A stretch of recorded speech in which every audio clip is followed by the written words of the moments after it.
तो welcome back everyone. हम solve कर रहे हैं 2017 का हिंदी माध्यम का साइकोलॉजी का पेपर 3। 19 क्वेश्चन तक हम देख चुके हैं और अब हम स्टार्ट करेंगे क्वेश्चन नंबर 20 से। क्वेश्चन नंबर 20 एक इस प्रकार का क्वेश्चन है जिसमें आपको अभिकथन दिया हुआ है और यहाँ पे दिया हुआ है आपको तर्क। ठीक है, शिक्षक की अभिप्रेरण शैली मतलब जो शिक्षक है, जो टीचर है, उसकी जो मोटिवेशन शैली है छात्रों के पठन अभिप्रेरण को निर्धारित करती है। मतलब जो जो टीचर है वो जितना मोटिवेट करेंगे पढ़ने के लिए, जैसे हम मोटिवेट करते हैं आपको पढ़ने के लिए, वो क्या करेगा, छात्रों के पठन अभिप्रेरण को निर्धारित करती है। बिल्कुल सही बात है। अब यहाँ देखिए क्या बोल रहा है, यहाँ पे किसकी बात की उन्होंने, यहाँ पे टीचर की बात की, शिक्षक की बात की। ठीक है, अब देखिए अगला क्या बोल रहा है। शिक्षक पठन में छात्रों की रुचि के संवर्धन के लिए पठन हेतु पुरस्कार के साथ साथ सहायक प्रतिपुष्टि प्रदान कर सकते हैं। ठीक है, तो शिक्षक क्या बोल रहा है कि अगर शिक्षक जो क्या करेंगे, मोटिवेशन शैली अपनाएंगे, जैसी भी अपनाएंगे, वो क्या करेगी, वो छात्रों के पठन अभिप्रेरण को निर्धारित करेगी। साथ ही साथ यहाँ ये कह रहे हैं कि शिक्षक पठन में, मतलब हम ये जानते हैं कि ए तो सही है, ठीक है, ए सही है। शिक्षक पठन में छात्रों की रुचि के संवर्धन के लिए है, ताकि बच्चों को क्या हो, इंटरेस्ट बना रहे है, उसके लिए पुरस्कार के साथ साथ सहायक प्रतिपुष्टि प्रदान कर सकते हैं। ठीक है, तो यहाँ क्या बोल रहा है, यहाँ किस तरह से मोटिवेट करना है, और यहाँ लगभग लगभग दिया हुआ है कि किस प्रकार से मोटिवेट कर सकते हैं। मतलब जो तर्क आर है ये ए को जस्टिफाई कर रहा है। इसका मतलब हमारा करेक्ट आंसर होगा ऑप्शन नंबर ए। ए और दोनों सही हैं और आर जो है ए की सही व्याख्या है।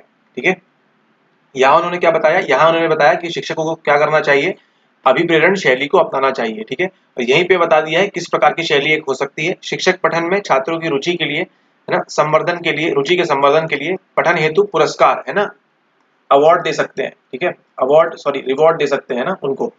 ठीक है, ओके। अब देखते हैं अगला प्रश्न। अगला प्रश्न है हमारे पास प्रश्न नंबर 22। ये कहता है कि क्रैक तथा टुलविंग, है ना, क्रैक एंड टुलविंग द्वारा प्रस्तावित प्रक्रमण, प्रोसेसिंग, प्रक्रमण क्या होता है, प्रक्रमण होती है आपकी प्रोसेसिंग। प्रोसेसिंग के स्तरों में गहनता के प्रगतिशील क्रम में, है ना, गहनता मतलब डेप्थ क्या होगी, इंक्रीज है ना, इंक्रीज होती जाएगी डेप्थ, जैसे जैसे ऐसे आएंगे हम। ठीक है, कि प्रगतिशील क्रम में निम्नलिखित में से कौन सा क्रमांक सही है। ठीक है, तो ये जानना चाह रहे हैं आपसे कि क्रैक और टुलविंग ने जो बताया था, है ना, कि जो प्रोसेसिंग का जो स्तर है उसमें गहनता का प्रगतिशील क्रम क्या होता है। ठीक है, करेक्ट बताना है आपको। मतलब 3 इसमें क्या है, 3 इसमें आपके गलत है। ठीक है, पहला ऑप्शन दिया है ध्वनिक, शब्दार्थ विषयक और भौतिक।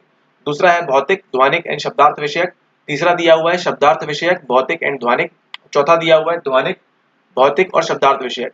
तो इसमें करेक्ट क्या है, करेक्ट है, आप सभी को मालूम होगा, option number 2 is the correct answer. ठीक है, मतलब फिजिकल यहाँ पे, फिर ध्वनिक की बात हो रही है, एंड देन फिर शब्दार्थ विषयक, सिमेंटिक।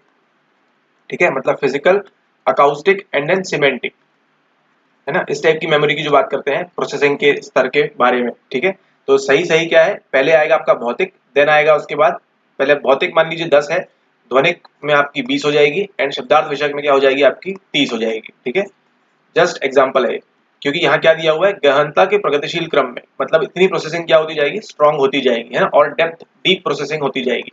ऑलराइट, अब देखते हैं अगला प्रश्न जो है, ये DSM 3 के बारे में पूछता है। ठीक है, ये 2017 का प्रश्न है, तो उन्होंने क्या पूछा उस वक्त, DSM 3 के बारे में पूछा। ठीक है, आज देखते हैं क्या बोल रहा है। अगर आपसे आज प्रश्न पूछेगा तो DSM 5 के बारे में चांसेस ज्यादा है।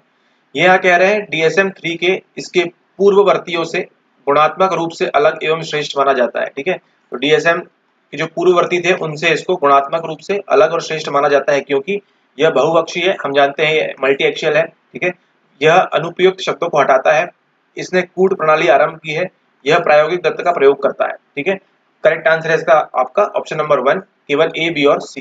ठीक है, अभी आपको DSM 3 के बारे में उतना नॉलेज रखने की जरूरत नहीं है, अभी आपको कहाँ फोकस रखना है, DSM 5 के ऊपर। ठीक है, और DSM का फुल फॉर्म क्या है, diagnostic and statistic manual. Okay, ठीक है, अब चलिए चलते हैं अगले प्रश्न के ऊपर।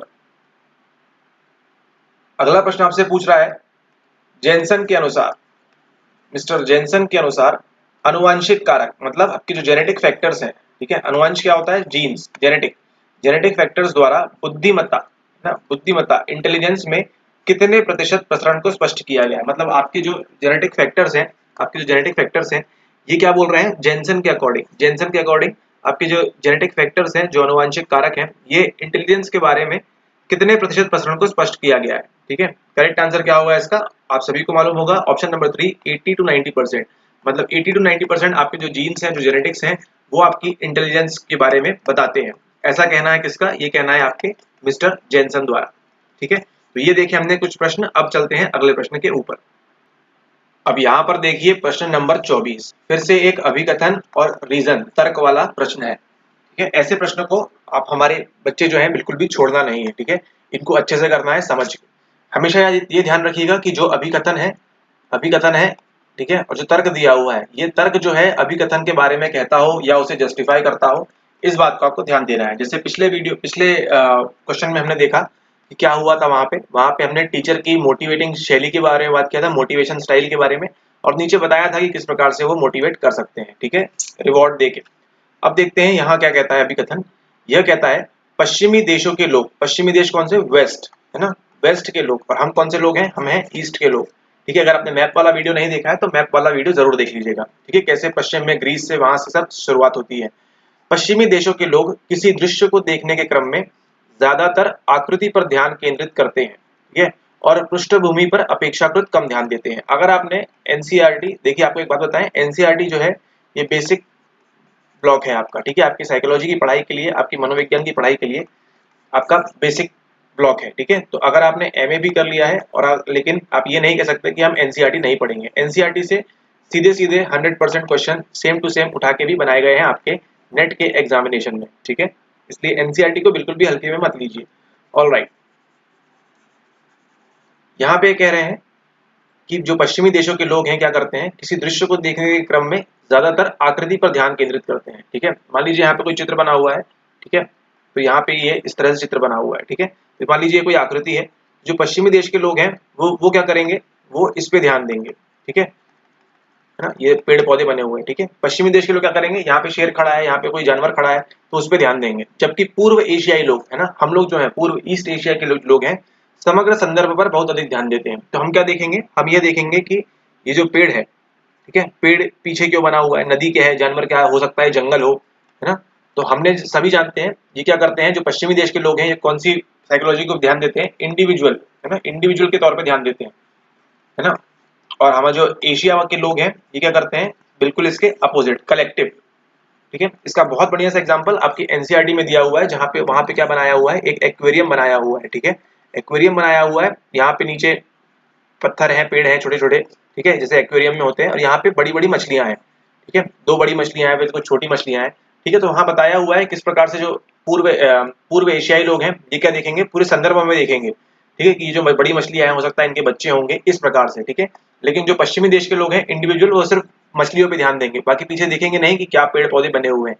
ठीक है, तो ये 100% प्रूवन बात है कि जो पश्चिमी देश के लोग हैं, जो वेस्ट के लोग हैं, वो क्या करते हैं, इंडिविजुअल पे ध्यान देते हैं, और हम क्या करते हैं, एशिया के लोग कलेक्टिव पे ध्यान देते हैं। ठीक है, सबका साथ सबका विकास। ओके, जबकि पूर्व एशियाई लोग समग्र संदर्भ पर बहुत अधिक ध्यान देते हैं। बिल्कुल सही बात है, 100% सही बात है, कोई इसको गलत नहीं कर सकता। तर्क यह कहता है हम जिस तरीके से अपने आसपास की चीजों के प्रति ध्यान देते हैं या उनकी अवहेलना करते हैं, यह संस्कृति से प्रभावित होता है। ठीक है, बिल्कुल सही बात है। अगर आप इंडिया में पैदा हुए हैं या चाइना में पैदा हुए हैं या जापान में पैदा हुए हैं, ठीक है, तो आपने क्या किया, आपने ये सब कैसे सीखा कि किस पे ध्यान देना है, किस पे ध्यान नहीं देना है, कलेक्टिव रूप में। ये सब आपने सीखा आपके कल्चर से, आपकी संस्कृति से। ठीक है, मान लीजिए भारत का, चाइना का, जापान का कोई बच्चा है और वो जाके अमेरिका में पढ़ता है, पला बड़ा होता है। ठीक है, तो उसकी सोचने की क्षमता कैसी हो जाएगी, वो किस प्रकार से चीजों के प्रति ध्यान देगा, इंडिविजुअल, है ना, पर्टिकुलर रूप में ध्यान देगा। उसकी थिंकिंग भी वैसी हो जाएगी, उसका परसेप्शन भी वैसा हो जाएगा, कैसा, जैसा कि वहां की संस्कृति होगी, है ना। तो संस्कृति से प्रभावित होते हैं हम, इसमें भी 100% कोई डाउट नहीं है। ठीक है, यहाँ दो संस्कृतियों की बात की, एक पश्चिमी संस्कृति की बात की गई है और एक एशियाई संस्कृति की बात की गई है। तो आप समझ रहे हैं इसका करेक्ट आंसर क्या होगा। करेक्ट आंसर होगा इसका ऑप्शन नंबर ए और आर दोनों सही है। आर जो है ए की करेक्ट सही व्याख्या है। ठीक है, क्योंकि यहाँ क्या है, दो संस्कृतियां दी हुई हैं और यहाँ बताया हुआ है कि संस्कृति से प्रभावित होता है। ओके, ठीक है, अब चलिए चलते हैं अगले प्रश्न के ऊपर। अगला प्रश्न कह रहा है अभिकथन ए, स्वतः अनुकूलन में एस अधिगम अंतर्ग्रस्त है। एस अधिगम अंतर्ग्रस्त है स्वतः अनुकूलन में। तर्क में दिया हुआ है कुछ व्यवहार किसी उद्दीपक के स्वाभाविक प्रत्युत्तर हैं और उनके मध्य क्षणिक सामीप्यता के कारण उनमें उद्दीपक से संबंधित गुण आ जाते हैं। ठीक है, तो यहाँ पे ये कह रहे हैं कि आपका जो स्वतः अनुकूलन है किस पे निर्धारित है, अंतर्ग्रस्त है किसके अंदर, एस अधिगम के अंदर, है ना, एस अधिगम के अंदर। इससे स्वतः अनुकूल यानी आपकी जो ऑटो शेपिंग है, ठीक है, ऑटो शेपिंग, ये कह रहे हैं बिल्कुल सही बात है। तर्क में दिया हुआ है कुछ व्यवहार किसी उद्दीपक के स्वाभाविक प्रत्युत्तर है। मतलब क्या होता है, कुछ व्यवहार जो है, आपको शेर को देख के क्या लगेगा, आपको डर लगेगा, ठीक है, जस्ट एक एग्जांपल है। तो ये क्या है, आपका इननेट एबिलिटी है, ठीक है ना, स्वाभाविक प्रत्युत्तर है आपका ये, ठीक है। ऐसा नहीं कि शेर को देख के आप उसके पास चले जाएंगे, है ना, स्वाभाविक प्रत्युत्तर है और उनके मध्य क्षणिक सामीप्यता के कारण उनमें उद्दीपक से संबंधित गुण आ जाते हैं, ठीक है। तो ये भी सही बात है तरकार। तो A option number A is the correct answer. A और आर दोनों सही है और आर जो है ए की सही व्याख्या है, ठीक है। ये इसको समझाने से पहले आपको ये समझना होगा कि एसएस अधिगम क्या होता है, ठीक है। ओके, अब जल्दी चलते हैं अगले प्रश्न के ऊपर। अगला प्रश्न कह रहा है आपसे संवेगों को मतलब आपके जो इमोशंस हैं उनकी बात हो रही है। संवेगों को निम्नलिखित किस रूप से परिभाषित किया जा सकता है। मतलब अगर आप किसी को बताएंगे संवेग क्या होते हैं तो उनके बारे में कैसे बताएंगे आप, ये पूछ रहा है। ऑप्शन नंबर ए में दिया हुआ है भावात्मक अनुभवों को बढ़ाना, बी में दिया हुआ है संज्ञानात्मक व्याख्याओं के सृजन को उद्दीपित करना, सी में दिया हुआ है विभिन्न आंतरिक स्नायु जैविक परिवर्तन उत्पन्न करना और डी में दिया हुआ है सदा लाभप्रद व्यवहार उत्पन्न करना, ठीक है। तो जैसे ही आप ऑप्शन नंबर डी पढ़ते हैं आपको स्ट्राइक करना चाहिए, आपको स्टार बनना चाहिए कि सदा लाभप्रद व्यवहार उत्पन्न करना, है ना, हमेशा अवॉर्डिंग बिहेवियर या रिवॉर्डिंग बिहेवियर, लाभप्रद क्या संवेग को ऐसा कर सकते हैं, है ना। तो ये इसमें हमको थोड़ा सा डाउट है, ठीक है। ओके, यहाँ दे रहे हैं भावात्मक अनुभवों को बढ़ाना, बिल्कुल सही बात है, मतलब ए आपका सही है। ए कहाँ कहाँ पर है, ऑप्शन नंबर 2 भी सही हो सकता है, 4 भी सही हो सकता है और 1 भी सही हो सकता है, मतलब ऑप्शन नंबर 3 आपका कैंसिल हो गया, ठीक है। अब यहाँ पे देखेंगे तो ए के साथ क्या दिया हुआ है, संज्ञानात्मक व्याख्याओं के सृजन को उद्दीपित करना, ठीक है, ये भी सही बात है, ऑप्शन नंबर बी। तो बी कहाँ दिख रहा है आपको, और सेकंड हट गया आपका, फोर्थ एंड फर्स्ट, ठीक है। तो अब ये तो जानते हैं आप सी सही है। अब आपको सिर्फ कितना चेक करना है, जहां हमने पहले स्टार किया था कि क्या ऑप्शन नंबर डी सही है, सदा लाभप्रद व्यवहार उत्पन्न करना, क्या संवेग ऐसा करते हैं। तो हमारे जो संवेग हैं वो बिल्कुल भी ऐसा नहीं करते हैं, है ना, सदा लाभप्रद व्यवहार उत्पन्न करना ये नहीं है। तो करेक्ट आंसर क्या होगा आपका, ऑप्शन नंबर 1, केवल ए, बी और सी, ठीक है। तो ये है आपका करेक्ट आंसर। अब चलिए चलते हैं अगले प्रश्न के ऊपर।